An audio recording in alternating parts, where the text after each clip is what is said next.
Shalom y bienvenidos a Vía Haftaj Israel, una frase hebrea que significa amarás a Israel. Esperamos que se queden con nosotros, ya que nuestro maestro, el Dr. Baruch, nos compartirá una enseñanza expositiva de la Biblia. El Dr. Baruch es profesor titular del Instituto Zera Abraham, con sede en Israel. Aunque todos los cursos en el instituto se imparten en hebreo, el Dr. Baruch se complace en compartir esta enseñanza en inglés con doblaje al español. Para más información, visítenos en amarasaisrael.org o descargue nuestra aplicación móvil Mi Estudio Bíblico. Aquí está Baruch y la lección de hoy. Somos llamados a ser usados por Dios. Y en ese hecho hay gran sabiduría. Ya no estoy viviendo mi vida, sino que mi vida, según dice la Escritura, está escondida con Yeshua. Y solo cuando el Mesías aparezca, entonces y solo entonces, eso que haya logrado realmente en mi vida será manifestado. Esto que Pablo está compartiendo es un testimonio sobre la perspectiva. Debemos tener una perspectiva correcta para tomar decisiones acertadas y llevar a cabo la voluntad de Dios. Y sobre todas las cosas, Pablo estaba instruyendo a Timoteo. Timoteo tenía un llamado de liderar, de supervisar una congregación, o tal vez varias congregaciones.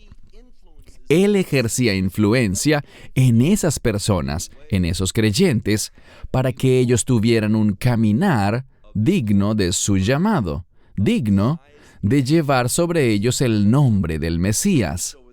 Dicho esto, toma tu Biblia y busca conmigo el último capítulo de Primera a Timoteo, el capítulo 6. Primera a Timoteo, capítulo 6. Empezamos este capítulo la semana pasada y Dios mediante lo terminaremos esta semana. Y espero que la próxima semana comencemos segunda a Timoteo. Y veremos en esta parte final del capítulo 6 esa sabiduría y esas instrucciones que le daba Pablo a Timoteo para que tomara decisiones santas y sirviera de una forma que honrara a Dios. Hazte la pregunta siguiente. ¿Esto te describe a ti? ¿Eres alguien que realmente quiere honrar a Dios? No solo de la boca para afuera, sino también con tus acciones, con tus obras. Eso es lo que Pablo le estaba enseñando a Timoteo.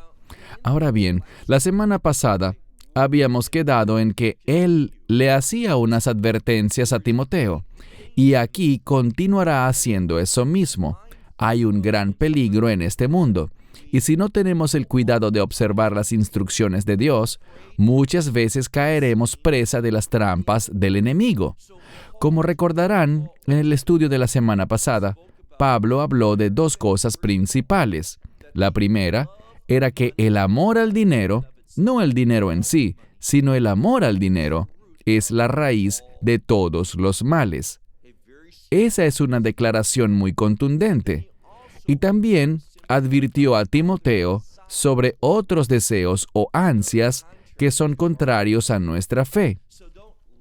Así que no amen al dinero y no codicien las cosas relacionadas con este mundo. Hemos sido llamados a ser diferentes.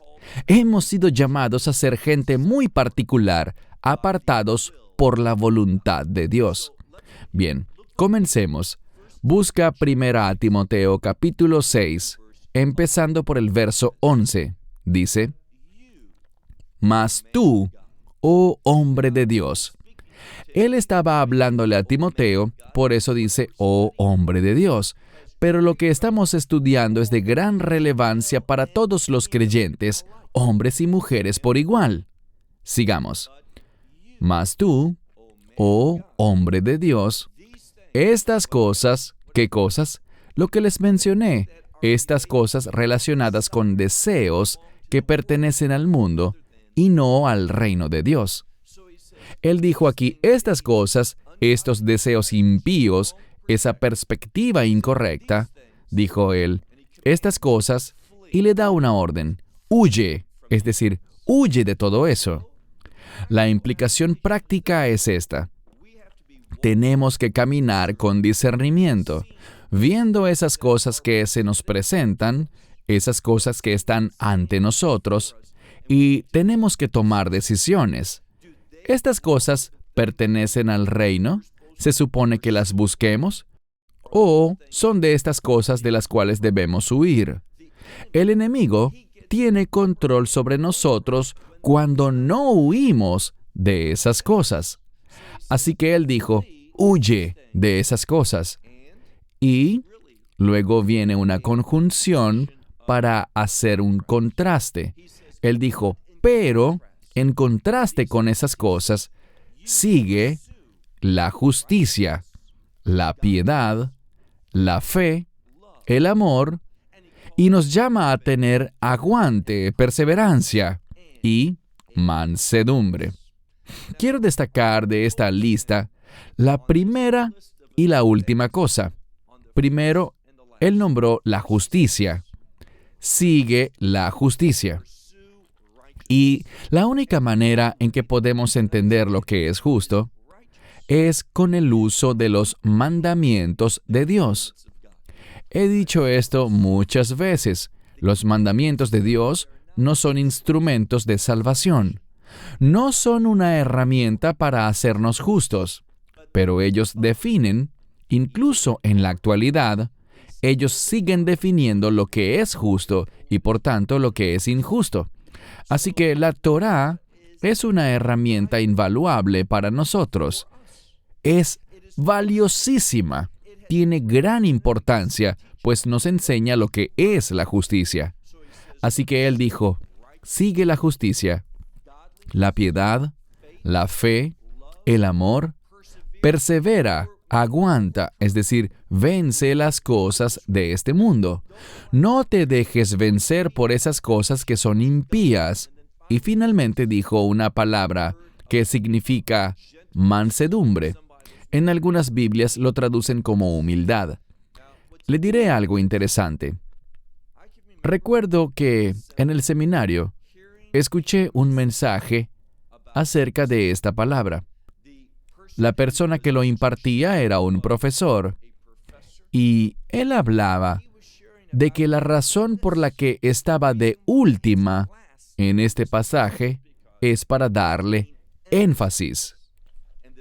Esta mansedumbre, esta docilidad, es destacada como algo apropiado para el pueblo de Dios. Cuando él enseñaba, él lo veía como algo opuesto a la belicosidad. Este maestro era algo muy cercano, no del todo, pero estaba muy cercano de ser un pacifista. Nunca veía el conflicto como algo apropiado para un creyente.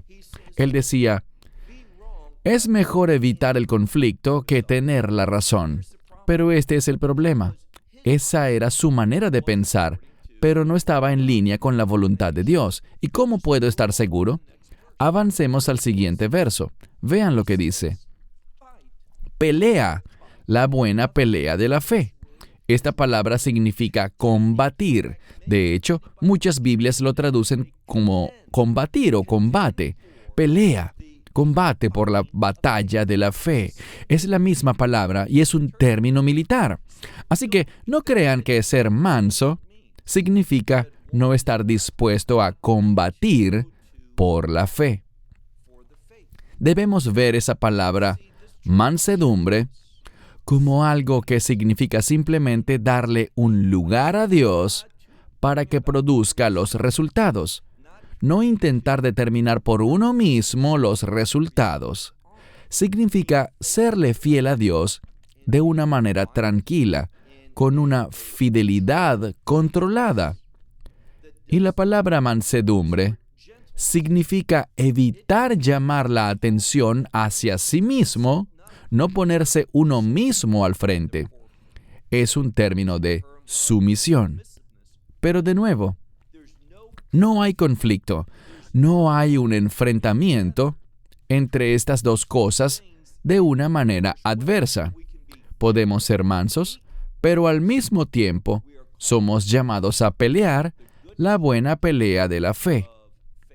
Por cierto, Esa palabra para pelear, primeramente es un verbo, y cuando dice la buena pelea, es un sustantivo, pero se usó la misma palabra 2 veces en este pasaje.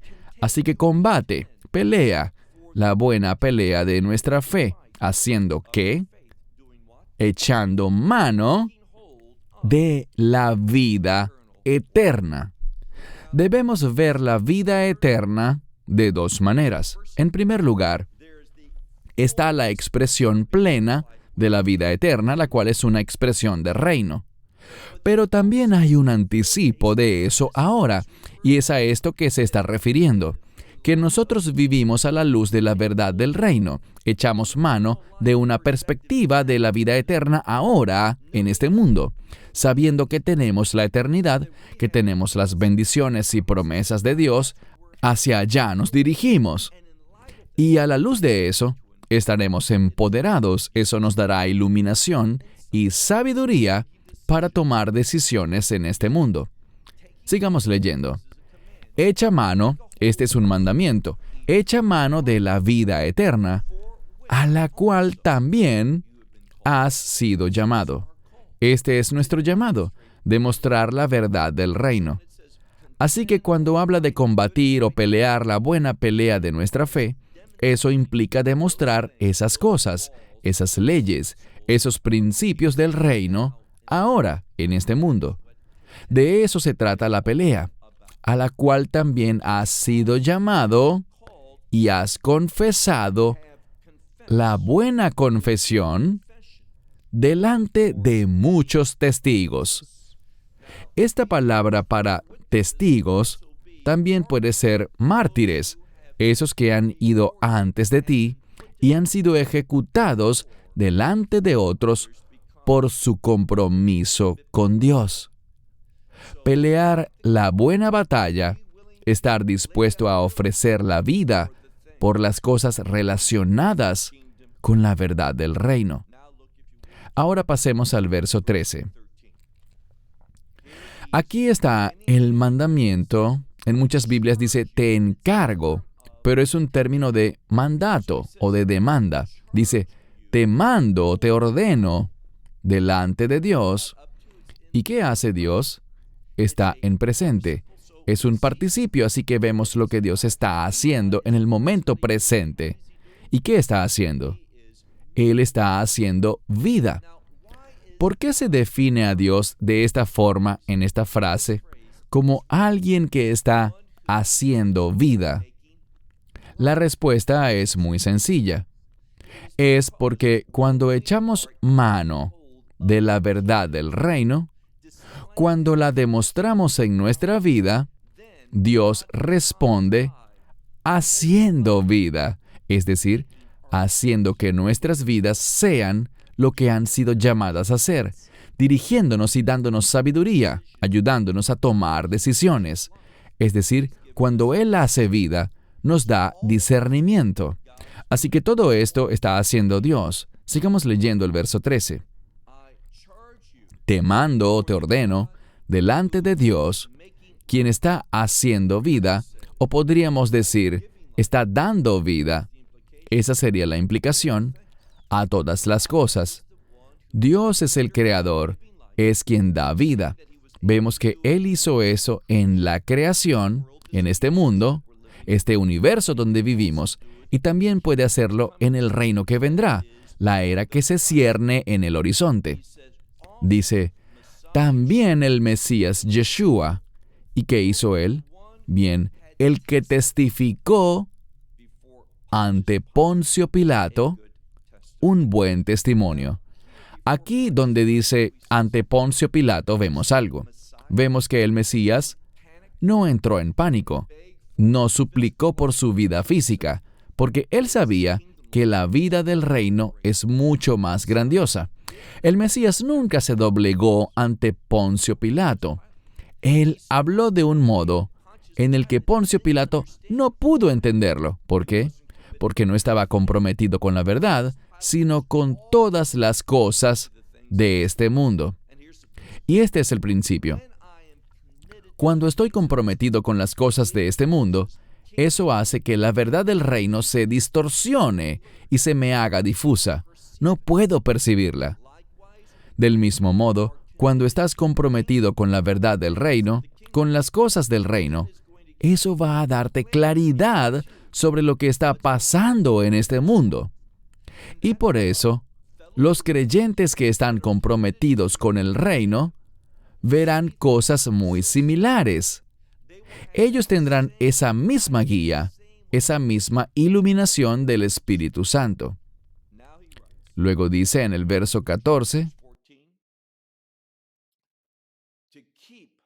que guardes o guarda el mandamiento sin ninguna mancha, ningún tipo de imperfección.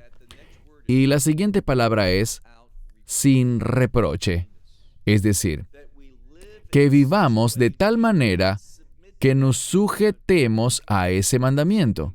¿A cuál? A ser conforme al carácter del reino. Sabemos que el reino es un reino de justicia. Él dice, busquen primero el reino y su justicia. La justicia es expresada ¿por qué cosa? Ya se los he mencionado, por la Torá. Miremos de nuevo. Dice, guarda el mandamiento. Él estaba hablando del mandamiento de ser encargado con propósitos del reino, con el carácter del reino. Leamos todo el verso 14. Guarda el mandamiento sin mancha y de manera irreprochable hasta la aparición de nuestro Señor, el Mesías Yeshua. ¿Por qué Él incluyó este concepto de la aparición o manifestación del Mesías? Y por supuesto, para los creyentes, estamos hablando de la esperanza bendita, cuando el Mesías nos reúna y nos lleve de este mundo antes de que su ira sea derramada. Porque hasta el momento del rapto, nosotros somos llamados a ser sirvientes. En el momento de la esperanza bendita, del rapto, seremos transformados y entonces eso que hicimos en la vida, eso que realmente somos, recuerden que dije que hasta esa aparición de la que Él habló, nuestras vidas están escondidas. La gente no puede ver quiénes somos realmente. Ellos no ven lo que poseemos, lo que recibiremos. Ellos ignoran eso y nuestra conducta humilde y dócil no la ven como es en realidad. Pero, cuando el Mesías aparezca, se manifieste, todo eso va a cambiar. Es una promesa maravillosa. Hasta la manifestación de nuestro Señor, no solo del Mesías Yeshua, sino de nuestro Señor, Mesías Yeshua, la cual, a su tiempo, literalmente dice los propios tiempos de uno, está en plural.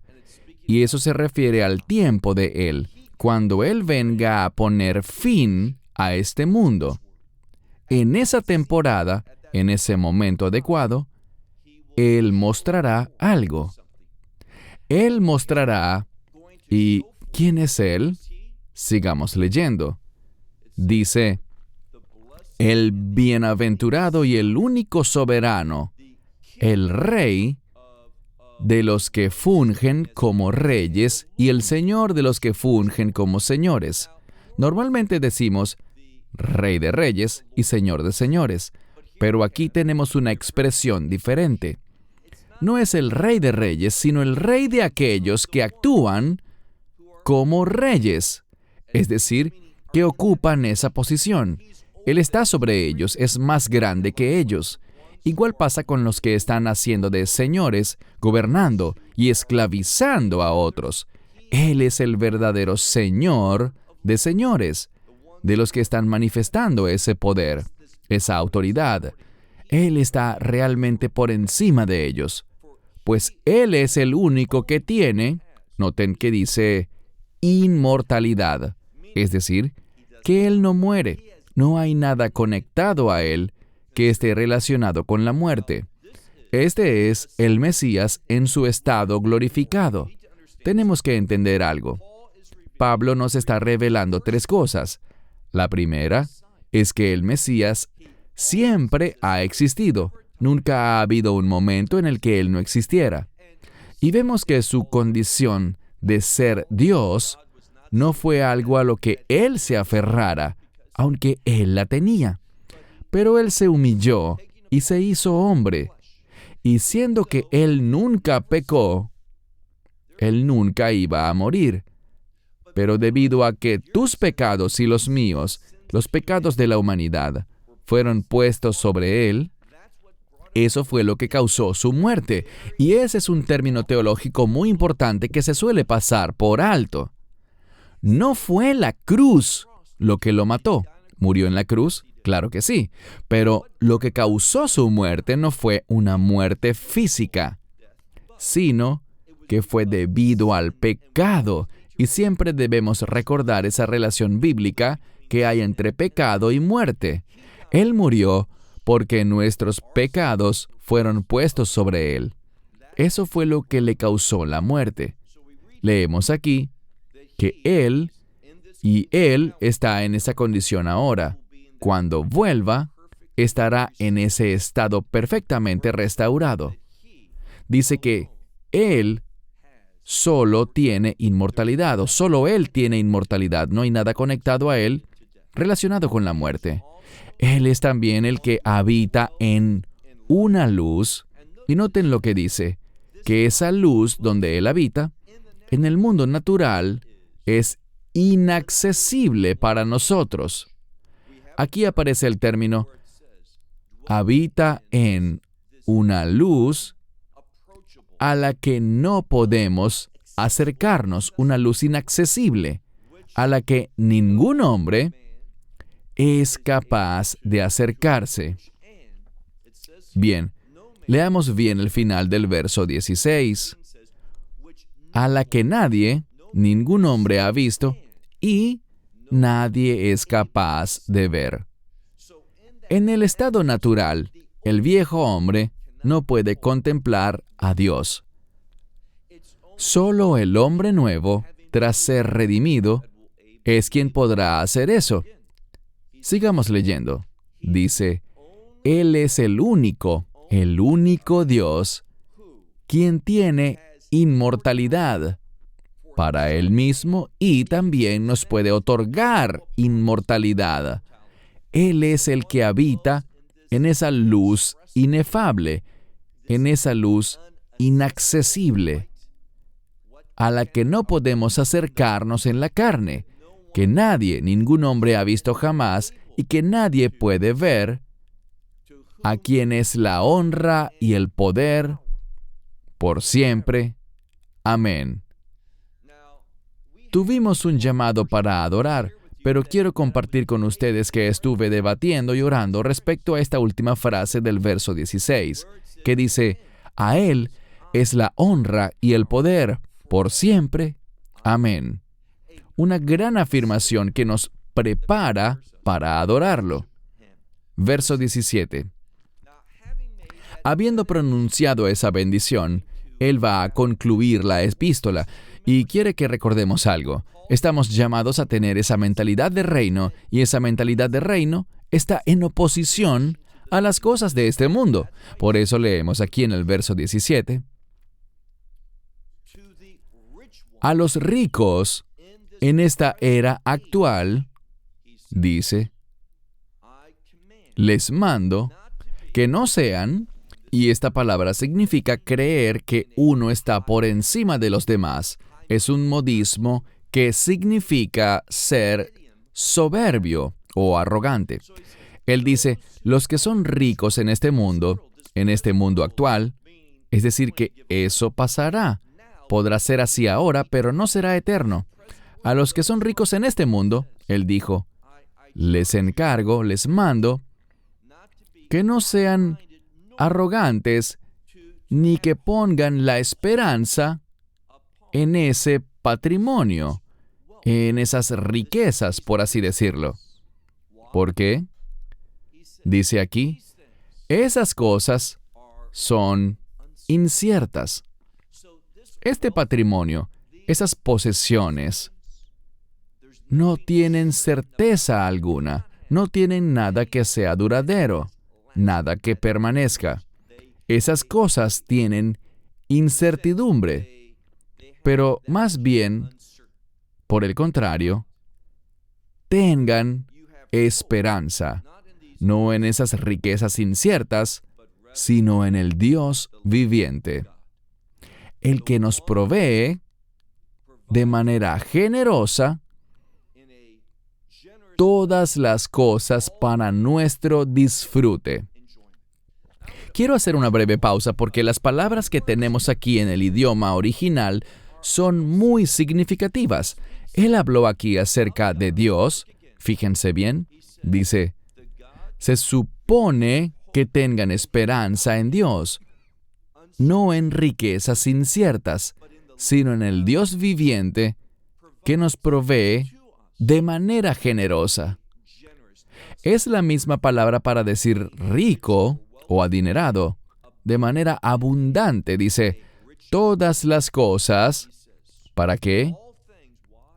Para nuestro disfrute. Dios provee. A Él le gusta que la gente esté llena de gozo. Dios es un Dios de bendición y Él da de manera abundante. Y en vista de eso, ¿qué estamos llamados a hacer? Ese otorgamiento que Él nos da, esas cosas que Él nos da para nuestro disfrute, deben llevarnos, veamos el verso 18, a hacer buenas obras. Estas son dos palabras en realidad.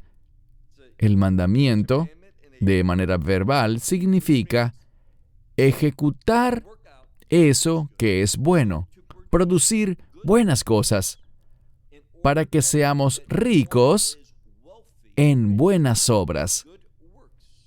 Y no solo para ser ricos en buenas obras, sino que además dice, para dar en abundancia y compartir esto. Lo que Dios hace es dar para nuestro disfrute. Y lo siguiente que dice es que seas fiel y hagas buenas obras para que puedas compartir y dar en abundancia esas cosas que Él provee. ¿Por qué? Este es el principio. Si has aprendido esto, tu eternidad será muy, pero muy diferente. Y la pregunta es, ¿queremos una eternidad muy diferente? ¿Cómo puedo tener una maravillosa experiencia de reino? Aquí nos lo dice. Leamos el verso 19. Dice, habiendo atesorado para sí. Él habla de atesorar y podemos entenderlo como algo personal, para ti mismo, un buen fundamento para el futuro. El término para el futuro es realmente eso que vendrá. Y esta palabra suele usarse en el idioma griego para hablar de ese reino futuro que está por venir. ¿Y qué debemos hacer? Bueno, Él nos dice que Dios nos da muchas cosas generosamente, en abundancia, ricamente, para nuestro disfrute. Nosotros lo recibimos y expresamos nuestra gratitud por lo que Dios nos da haciendo buenas obras, siendo ricos y abundantes en buenas obras, para poder tomar esas cosas de este mundo, esas bendiciones, y darlas con generosidad a los otros, a las demás personas, que las compartamos. De manera que al hacer esto, ¿cuál será el resultado que obtendremos cuando compartimos con generosidad? Cuando tomamos las cosas de este mundo y las damos a otros, ¿cuál es el resultado? Verso 19. Atesorando para sí un buen fundamento para el futuro, a fin de recibir. Bien, aquí tenemos una diferencia. En el Textus Receptus dice simplemente, a fin de echar mano a la vida eterna. Es decir, las cosas de la vida eterna, las recompensas, las promesas, la bendición. No se confundan por lo que Él dice. No está diciendo que esas buenas obras, esa generosidad al dar cosas materiales, es un medio para obtener la vida eterna. Él no está hablando de que con eso entrarás a la vida eterna. Estaba hablándole a gente, a personas que ya tenían la vida eterna. pero él se refería a un aspecto diferente y se trata de las promesas, las bendiciones. Véanlo así. Son las recompensas. La persona por fe, a través de la gracia de Dios, no por ningún tipo de obras, será un habitante, un residente del reino. Pero esto no habla de cómo será su experiencia de reino. Hace poco mencioné esto en una conferencia. Una mentalidad insensata sería pensar de esta forma: mientras que yo entre al reino de Dios y tenga vida eterna, todo lo demás no importa. Un verdadero creyente no dice eso. Un verdadero creyente quiere tener abundancia en el reino de Dios, una abundancia de recompensas por dos razones. Una de ellas es que esto se relaciona con nuestro aprecio, nuestro agradecimiento al Mesías. Esto demostrará hasta dónde llega nuestra fe en el Mesías. No querremos estar en el reino de Dios y no tener recompensas, no recibir sus promesas, sus recompensas de fidelidad. Vamos a querer eso, y de eso es de lo que está hablando aquí. Dice, atesorando para sí un buen fundamento para el futuro, a fin de echar mano de la vida eterna. En algunas Biblias dice, de hecho, si miran una traducción moderna, en vez de decir vida eterna, le quitan la palabra eterna y dice la vida que es verdadera. No es que me moleste esa interpretación, pues esa es la vida verdadera, pero literalmente dice, en los mejores manuscritos, vida eterna. Y como ya he dicho, cuando oímos el término vida eterna, lo que nos debe venir a la mente es la vida del reino. Así que, habla de eso que es verdadero, esa vida eterna, ese llamado de reino, lo que eso verdaderamente debería producir. Verso 20. Oh Timoteo, eso que te ha sido depositado, la implicación es simplemente eso que te ha sido depositado, es decir, que te ha sido proporcionado. Dice aquí, guárdalo. Este llamado, esta posesión de grandes dones, todas esas cosas que Timoteo tiene. El llamado para su vida, la provisión de Dios, la sabiduría que Pablo le impartía desde el cielo, para él en esta epístola. Dice, todas esas cosas guárdalas. Y luego dice, evita, apártate. ¿De qué? De vanas palabrerías. Y también de argumentos opuestos, que son falsos conocimientos. Ellos creen que es conocimiento, pero en realidad todo es falso. Quiero hacer énfasis en esto.